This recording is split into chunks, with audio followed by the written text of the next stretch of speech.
வணக்கம் மாணவர்களே, இந்த வீடியோவில் என்ன பார்க்க போகிறோம் அப்படின்னா 7ஆம் வகுப்பு கணிதமில் பருவம் 3ல் இயல் 1 எண்ணியலில் இருக்கக்கூடிய எடுத்துக்காட்டு கணக்குகள் தான் பார்க்க போகிறோம். வாங்க பார்க்கலாம்.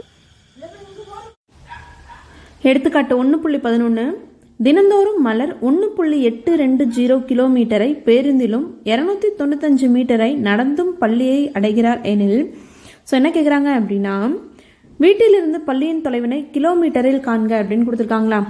என்ன பண்ணுறாங்க அப்படின்னா, மலர் அப்படிங்கிற பொண்ணு 1820 கிலோமீட்டர் நமக்கு பேருந்தில் போகிறாங்க. ஸ்கூலுக்கு போகணும் அப்படின்னா, வீட்டிலேருந்து ஸ்கூலுக்கு போகணும் அப்படின்னா பஸ்ஸில் எவ்வளோ தூரம் போகிறாங்களாம், 1.820 கிலோமீட்டர் பஸ்ஸில் போகிறாங்களாம். 295 மீட்டரை நடந்து. 295 மீட்டர் என்ன பண்ணணும், பஸ்ஸில் போய் அங்கேருந்து நடந்து போகணும். அப்போ தான் பள்ளியை அடைய முடியும். கொஷின் என்ன கேட்குறாங்க அப்படின்னா, வீட்டிலிருந்து பள்ளியின் தொலைவினை கிலோமீட்டரில் காண்க அப்படின்னு கொடுத்துருக்காங்களா. இங்கே ஃபஸ்ட்டு கிலோமீட்டரில் கொடுத்துருக்காங்க, பட் நடந்து போகிறது என்ன கொடுத்துருக்காங்க, மீட்டராக கொடுத்துருக்காங்களா. அப்போ மீட்டரை ஃபஸ்ட்டு நம்ம என்ன பண்ணணும், கிலோமீட்டரை மாற்றணும். ஃபஸ்ட்டு கொஷினில் கொடுத்தது எழுதிக்கலாம். பேருந்தில் கடந்த தொலைவு. பேருந்தில் எவ்வளோ தூரம் போகிறாங்க அப்படின்னா, வீட்டிலேருந்து பேருந்துக்கு போகிறாங்க எவ்வளோ தூரம் அப்படின்னா, பேருந்தில் 1.80 கிலோமீட்டர்னு சொல்லிட்டாங்களா. அடுத்து நடந்து கடந்த தொலைவு. நடந்து எவ்வளோ தூரம் போகிறாங்க அப்படின்னா, எவ்வளோ தொலைவு போகிறாங்க அப்படின்னா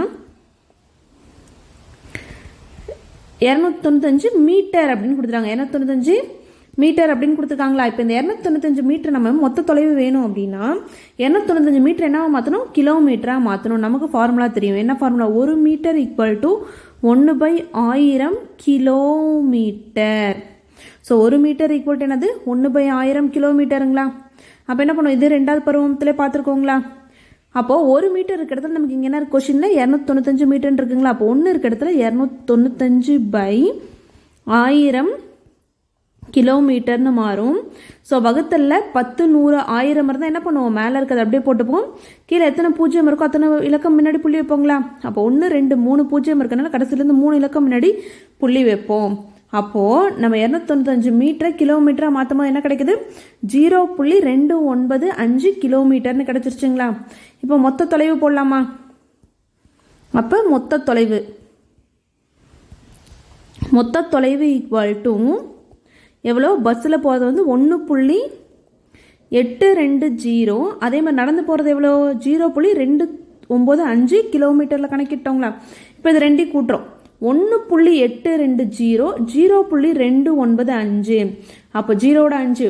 என்னது, ஒன்றுக்கள் இருக்க நேரம் ஒன்றுக்கள் இருக்கணும், 10ல் ஒன்றுக்களுக்கு நேரம் 10ல் 1, 100ல் ஒன்றுக்கு நேரம் 100ல் 1, 1000ல் ஒன்றுக்கு நேரம் 1000ல் ஒன்றுங்களா. 0வோட 5 கூட்டினா 5, 9ஓட 2 கூட்டணும் அப்படின்னா 11 ஆகிடும், மீதி 1, 8 + 1 9, 9 + 2 11, புள்ளி இருக்கு வச்சுக்கலாம், மீதி 1, 1 + 1 2ங்களா. அப்போ 2.115 கிலோமீட்டர். அப்போ எவ்வளோ தூரம் அவங்க போகிறாங்க. வீட்டிலேருந்து பள்ளிக்கு போகணும் அப்படின்னா, எனவே வீட்டிலிருந்து பள்ளியானது, வீட்டிலேருந்து பள்ளி எவ்வளோ தூரம்னு கேட்டிருக்காங்களா. எனவே வீட்டிலிருந்து பள்ளியானது 2.115 கிலோமீட்டர் தொலைவில் உள்ளது. என்ன ஆகுது அப்படின்னா, எவ்வளோ கிலோமீட்டர் தொலைவில் இருக்குது வீட்டிலேருந்து ஸ்கூலுக்கு, 2.115 கிலோமீட்டர் தொலைவில் உள்ளது. அடுத்த எடுத்துக்காட்டு 1.12 4.97 2.85 கழிக்கவும் அப்படின்னு கொடுத்துருக்காங்களா. இதுலேருந்து என்ன பண்ண சொல்லியிருக்காங்க, கழிக்க சொல்லியிருக்காங்க. எடுத்துக்காட்டு 1.10 பார்த்துடலாம். எடுத்துக்காட்டு 1.10 என்ன கொடுத்துருக்காங்க அப்படின்னா, கீழ்காண்டவற்றை கூட்டுக அப்படின்னு கொடுத்துருக்காங்களா. கீழே கொடுத்துருக்கதை கூட்டுக அப்படின்னு கொடுத்துருக்காங்க. எதை பயன்படுத்தி கூட்ட சொல்லியிருக்காங்க அப்படின்னா, நம்ம இடமதிப்பு அட்டவணை முறையை பயன்படுத்த சொல்லியிருக்காங்க. அப்போ இடமதிப்பு அட்டவணை வரைஞ்சிக்கலாங்களா. ஃபர்ஸ்ட் இங்கே என்ன வரும், தசம எண் எழுதுவோம். ஃபர்ஸ்ட் இங்கே தசம எண் நமக்கு என்ன இருக்குது பாருங்க, 30.9 52.73 இருக்குங்களா. அப்போ ஒன்றுக்கள் இருக்கு, 10கள் இருக்கு, 10ல் ஒன்றுக்கள் இருக்கு, 52ல் ஒன்றுக்கள் இருக்கு, 10கள் இருக்கு, 10ல் 1 இருக்கு, 100ல் 1 இருக்குங்களா. அப்போ அதுபடி எழுதிக்கிறோம். 10கள் ஒன்றுக்கள் 10ல் 1 அடுத்து 100ல் ஒன்றுங்களா. ஸோ இதுக்கு தகுந்த மாதிரி நம்ம என்ன பண்ணுறோம், அட்டவணை போட்டுக்கிறோம். ஃபஸ்ட்டு என்ன இருக்குது பாருங்களேன். ஃபஸ்ட்டு என்ன இருக்குது அப்படின்னா 30.9. அப்போ 30.9ங்கிற தசம எண். இல்லை எத்தனை பத்துக்கள் இருக்குது, பத்துக்கள் இருக்கிற இடத்துல 3 இருக்குது, ஒன்றுக்கள் இருக்கிற இடத்துல 0 இருக்குது, 10ல் ஒன்று இருக்கிற இடத்துல 9 இருக்குது, 100ல் ஒன்று இல்லை. அப்போ அங்கே என்ன போட்டுக்கணும் அப்படின்னா 0 போட்டுக்கணும்.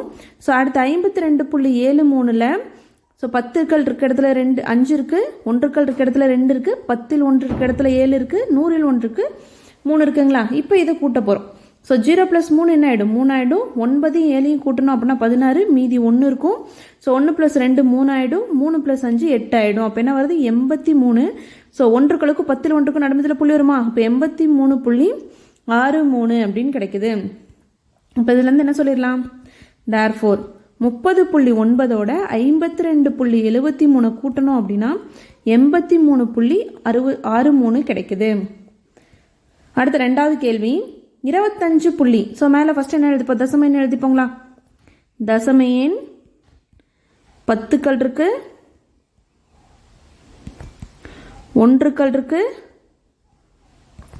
அடுத்து 10ல் ஒன்று, 100ல் ஒன்று, 1000ல் ஒன்று இருக்குங்களா. ஸோ தசம எண் என்ன, 25.67. அப்போது 10கள் இருக்க இடத்துல 2 இருக்குது, ஒன்றுக்கள் இருக்க இடத்துல 5 இருக்குது, 10ல் ஒன்று 6, 100ல் ஒன்று 7, 1000ல் ஒன்று ஃபஸ்ட்டு எண்ணில் இல்லை. அப்போ அது 0 போட்டுப்போங்களா. அடுத்து ரெண்டாவது எண் என்ன, 33.856ங்களா.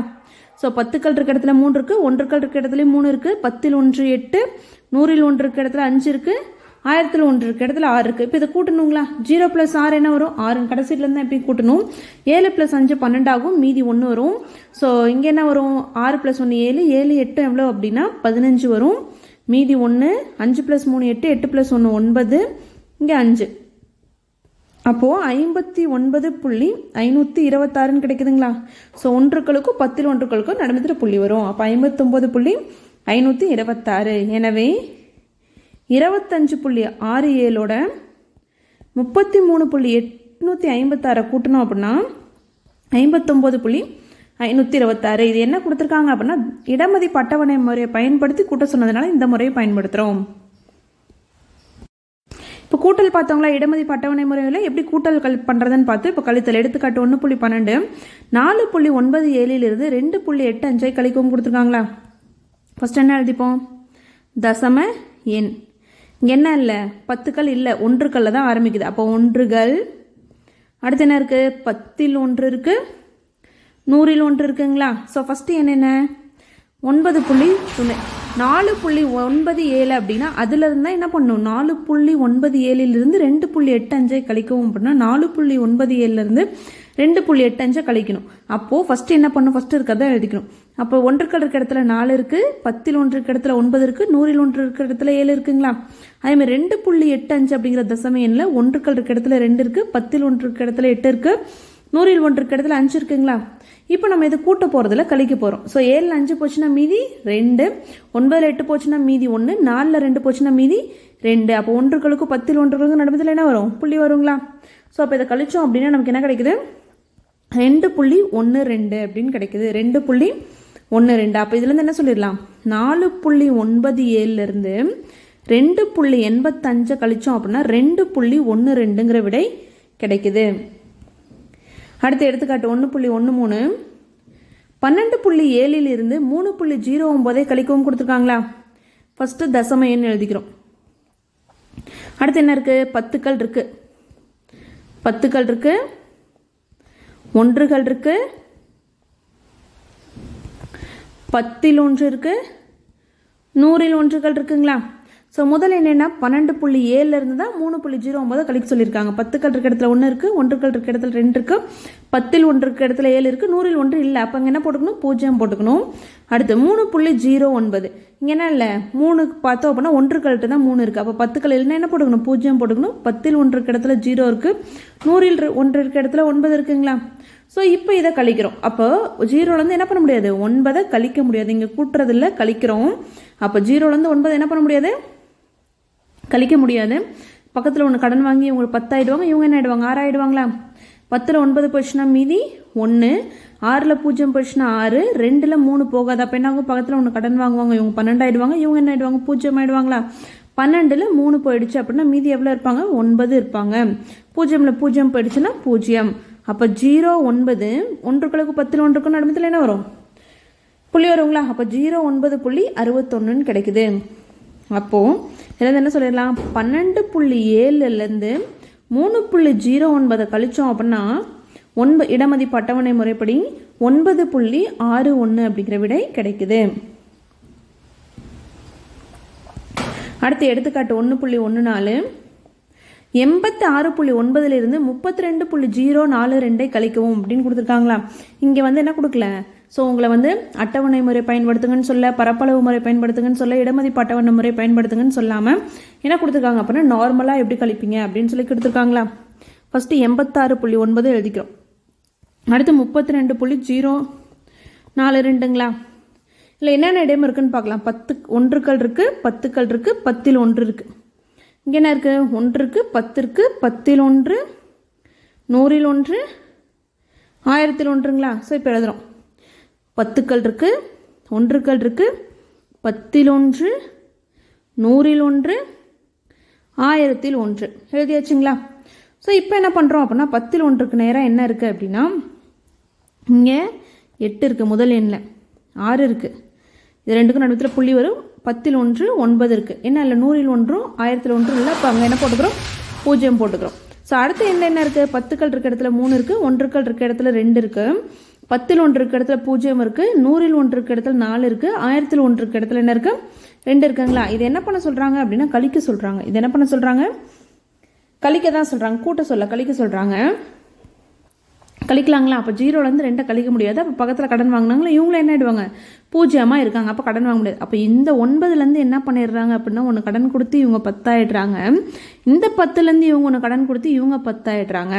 அப்போ 10ல் 2 போச்சுன்னா மீதி 8, 9ல் 4 போயிடுச்சு அப்படின்னா மீதி 5, 8ல் 0 போச்சுன்னா மீதி 8, 6ல் 2 போச்சுன்னா 4, 8ல் 3 போச்சு அப்படின்னா மீதி 5. அப்போ 54.858 கிடைக்குது.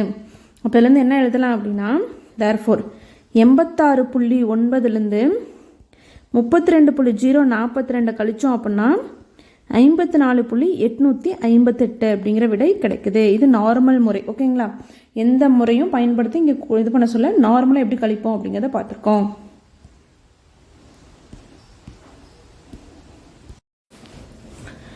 எடுத்துக்காட்டு 1.15 நரேன் 7.4 கிலோகிராம் மாம்பழங்களை வாங்கினார். ஸோ நரேன் அப்படிங்கிறவர் என்ன பண்ணுறாரு 7.4 கிலோகிராம் மாம்பழம் வாங்குறாரு. வீட்டிற்கு செல்லும் வழியில் 4.650 கிலோகிராம் மாம்பழங்களை தனது சகோதரிக்கு அளித்து விட்டார் அப்படின்னு கொடுத்துருக்காங்களா. ஸோ 7.4 கிலோகிராம் வாங்குறாரு.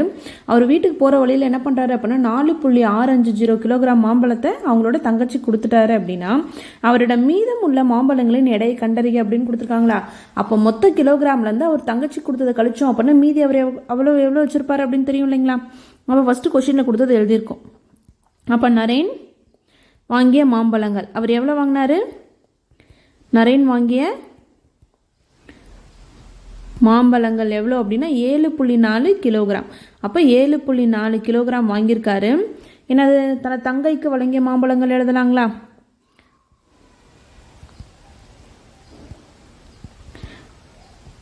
தங்கைக்கு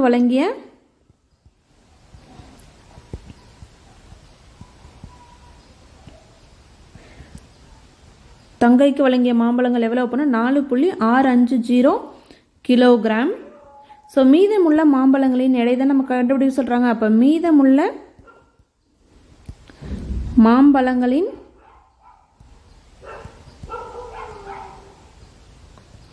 எடை வேணும் அப்படின்னா மொத்த எடையிலேருந்து 7.4லேருந்து 4.650 கழிச்சிட்டோம் அப்படின்னா நமக்கு கிடச்சிருங்களா. அப்போ இதை கழிக்க போகிறோம். அப்போது ஸோ 7.4 அப்போ 7.4 இது என்னது ஒன்றுக்கள் 10ல் 1.